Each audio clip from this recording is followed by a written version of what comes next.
Our special tour of the factory floor at Ben & Jerry's turned out to be as calamitous as it was informative. And then we cleansed our palate with a visit to their flavor graveyard, where the dearly depited go to die.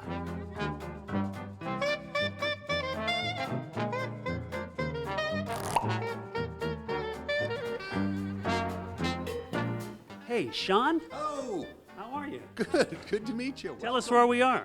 We're here at Ben & Jerry's. This is the mecca where ice cream is made. Where else would we be, for God's sake? You know, one of the first delivery vehicles for Ben & Jerry's was a Volkswagen Squareback. Would Ben or Jerry be driving? That's how it started out. One drove, one made ice cream. We'll take a peek at this production floor. This is where we make every pint of Ben & Jerry's up until the late 80s was made right here in this building. For the whole country? For the whole country. Jeez, oh Pete, that's a lot of ice cream. Wow.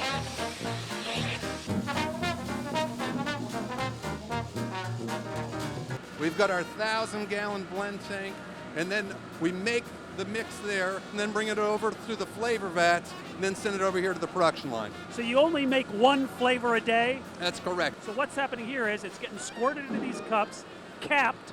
What temperature is this at right now? This ice cream's in like the 20-degree temperature right now. It is still kind of soft at this point. So it's easy for us to put in the package, add in the chunks so they stay distributed equally throughout it, and then we flip it upside down. It's more stable that way, then ship it down the conveyor belt here. 250 pints a minute.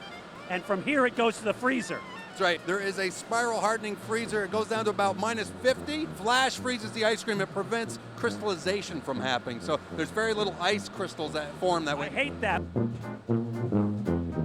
So that's ice cream refuse, basically. Yes, we call it pig waste because we used to give it to the guy that raised all the pigs up in Stowe. This is the low-cost tour. If you get the cheap experience, this is the sample right here. Oh, that's gross. Come on. What's happening, Mike? They got backed up there, which causes the same effect down here, except it gets worse because it just backs up and bubbles over. They're going fast! There's no control of them. Mike, how often does that happen? We had an overload there. Yeah, we haven't. That was an overload. It does happen occasionally. I felt like I was a huge help. You were. I was picking stuff off the floor. You were a good help. So Sean, the fact that these just hit the floor, they're perfectly good ice cream, but they're going to throw those out? If something touches the floor, it's not food quality at that point. Seems like an awful waste. Maybe we should get you up here with a spoon and get started. Every other one will be tipped upside down. Because they're kind of triangular shaped, they pack together easiest that way. I get it. They're going to bundle them together in 8-packs and then put them on a pallet. Willy Wonka, eat your heart out. Right? It's like the Terminator of ice cream stack machines. So guys, we're off the factory floor now. I should warn you that I think I dropped an old sock into the blender. You want to? Don't even say that. That's not good. Sean, we're heading towards the flavor graveyard.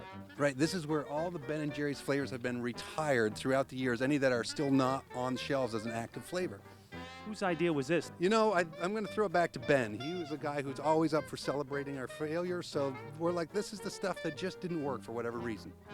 What causes the unpopularity, do you think? Just bad taste, I suppose. Yeah, everybody likes something new, but sometimes the combinations you try, you think that would be a winner. The sugar plum over here behind me, you know, it just doesn't work out. You tried caramel and plum, and it's just like, guys, it didn't work that time. So there's a lot of trial and error, and sometimes it's error. Yeah, undoubtedly. We've made our mistakes. Then this place up here is full of them. You know, I think sometimes the name could have sank up, like Tennessee Mud. It doesn't sound appealing. You don't think mud sounds delicious?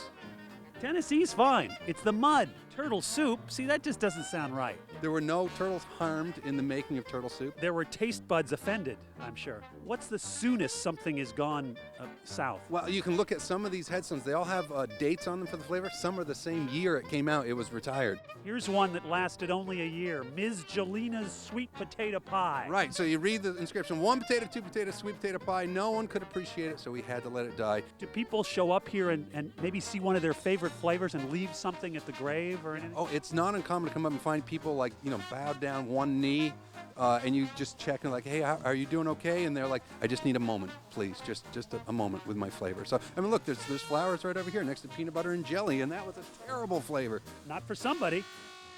Sean, if somebody wants to enjoy the Ben & Jerry tour, where should they go? Waterbury, Vermont. That's where our home is. And if you want to cart that stuff that fell on the floor to us, we'll take it.